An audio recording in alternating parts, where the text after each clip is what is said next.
You are all welcome to another video. Today we are going to take some confusable nouns. आपका स्वागत है।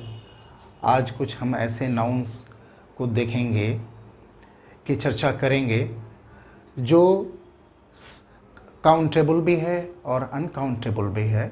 Countable के रूप में उसका कुछ और अर्थ है और अनकाउंटेबल के रूप में कुछ और अर्थ है। Let us have a look at those nouns. आइए देखते हैं। लाइट, प्रकाश। लाइट जब अनकाउंटेबल होता है तो इसका अर्थ होता है प्रकाश, absence of light, darkness, absence of darkness. लेकिन जब आप आ लाइट लिखते हैं तो इसका अर्थ हो जाता है बल्ब। आप इसी प्रकार से टू लाइट्स भी कह सकते हैं जिसका अर्थ हो जाएगा दो बल्ब। लाइफ, शब्द लाइफ का अर्थ है जीवन या जीवन काल जिसे आप कहते हैं।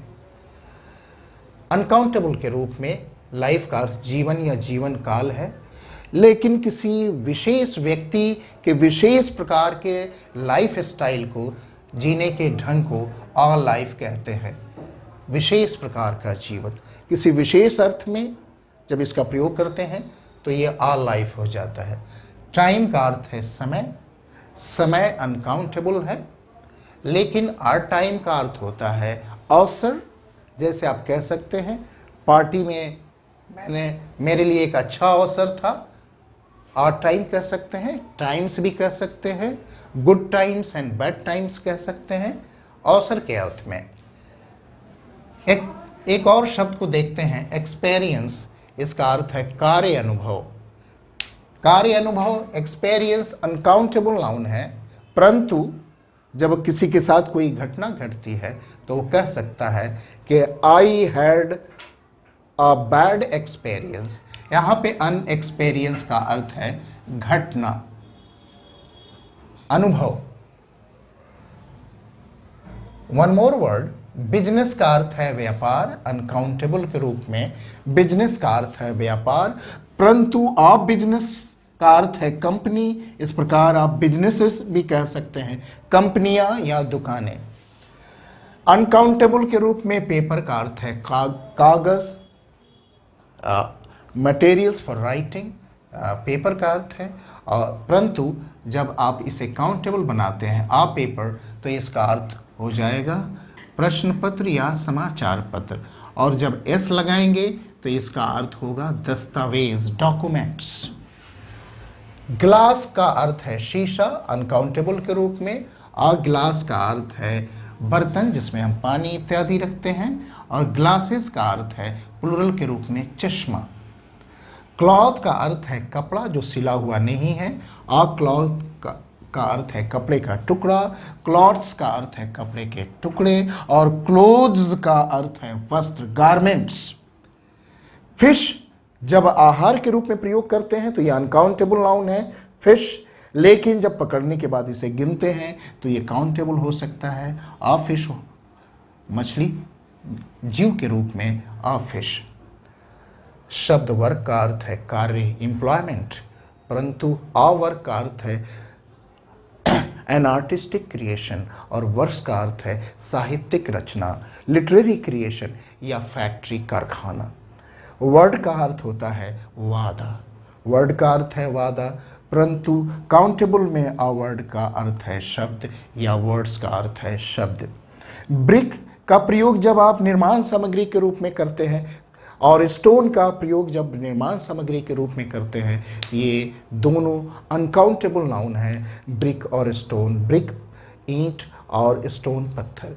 और जब आप इसे ठोस वस्तु के रूप में प्रयोग करते हैं, किसी को ईंट चलाकर मारा जाए या स्टोन चलाकर, पत्थर चलाकर मारा जाए, तो वहाँ पे ये काउंटेबल हो जाता है। आ ब्रिक होता है और आ स्टोन होता है। और नेक्स्ट देखते हैं, स्पेस का अर्थ है अंतरिक्ष। और आ स्पेस का अर्थ है दो लाइन के बीच में, दो वस्तुओं के बीच में जो खाली स्थान होता है उसे आ स्पेस कहते हैं। और फायर अनकाउंटेबल के रूप में फायर का अर्थ है आग, लेकिन काउंटेबल के रूप में आ फायर या फायर्स का अर्थ है आग लगने की घटना। We have just discussed a number of confusable nouns. Now let us have a look at some problems based on those confusable nouns are there. The first one is, Mr. Chopra has a vast experience. Chopra के पास ज़बरदस्त कार्य अनुभव है. कार्य अनुभव experience uncountable noun है, अतः vast के पहले आ का प्रयोग नहीं होगा. Rakesh had a good time at the party. Party में राकेश ने बड़ा अच्छा समय बिताया. यहाँ पे टाइम अवसर को इंडिकेट कर रहा है, ओकेजन को इंडिकेट कर रहा है, अतः टाइम के पहले यानी गुड के पहले आप आ का प्रयोग कर सकते हैं. ये वाक्य शुद्ध है, कोई गलती नहीं है. थर्ड सेंटेंस को देखते हैं. You must bring in your paper for the interview. साक्षात्कार के लिए आपको अवश्य अपने दस्तावेज लेकर आना चाहिए. कंटेक्स्ट में, संदर्भ में स्पष्ट है कि यहाँ पे पेपर कागज नहीं दस्तावेज की आवश्यकता है, अतः आपको एस लगाने की आवश्यकता है. इस शब्द में, पेपर में एस लगाना पड़ेगा ताकि इसका अर्थ दस्तावेज हो सके. Fourth, I need some papers to write on. लिखने के लिए मुझे कुछ कागज चाहिए. राइटिंग मटेरियल आपको चाहिए ना, लिखने के लिए स्टेशनरी चाहिए, अतः एस का प्रयोग नहीं होगा, अन्यथा इसका अर्थ दस्तावेज हो जाएगा. कागज के लिए पेपर शब्द का प्रयोग करना होगा. Sheela is fond of fishes. Sheela मछली खाने की शौकीन है. मछली, फिश का प्रयोग जब आप आहार के रूप में करते हैं तो ये अनकाउंटेबल नाउन होता है. उसी प्रकार से the house is built of BRICS and stones. ये घर जो है ईंट और पत्थर से बना है. ईंट और पत्थर जब आप इसे निर्माण सामग्री के रूप में प्रयोग करते हैं तो ये प्लूरल नहीं होता है, इसमें एस लगाने की आवश्यकता नहीं है, अतः एस दोनों शब्दों में एस को हटाना पड़ेगा. ब्रिक एंड स्टोन लिखना पड़ेगा. ब्रिक और स्टोन का प्रयोग घर बनाने के लिए निर्माण सामग्री के रूप में प्रयोग किया गया है. सेवेंथ सेंटेंस को देखते हैं. The boy went back on his words. लड़का अपने वादे पे मुकर गया. वादे के लिए शब्द वर्ड है, ना कि वर्ड्स है. वर्ड्स का अर्थ शब्द होता है. अनकाउंटेबल नाउन वर्ड का प्रयोग होगा. Eighth, have a look at the eighth sentence. We have many works to do. कार्य के लिए एम्प्लॉयमेंट के अर्थ में, जॉब के अर्थ में वर्क अनकाउंटेबल नाउन है, अतः इसमें एस की आवश्यकता नहीं है.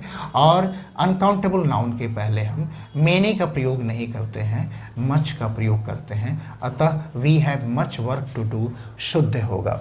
Ninth, the man lives luxurious life. वो आदमी जो है ना बड़ा ऐश मौज का जीवन व्यतीत करता है. ये एक जीवन का प्रकार है, अतः जब शब्द लाइफ का अर्थ एक विशेष स्टाइल या प्रकार हो जाए तो वो काउंटेबल हो जाता है और इसमें लग्जूरियस के पहले आ की आवश्यकता पड़ेगी. 10th प्रॉब्लम को देखते हैं. Problem number 10, the protesters. प्रदर्शनकारियों ने क्या किया? उन लोगों ने पत्थर फेंके.